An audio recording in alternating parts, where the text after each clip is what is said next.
Die heilige van die dag vir 4 Februarie is Sint Andreas Corsini.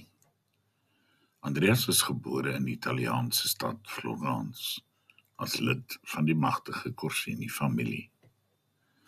As jongman lei hy 'n baie losbandige lewe, totdat die gebede en invloed van sy moeder hom laat bekeer. Hy tree in by die Karmeliete en studeer in Parys en Avignon in Frankryk.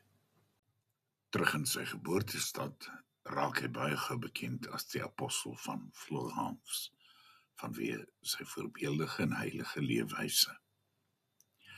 Hy word benoem tot biskop van Fiesole in 1349.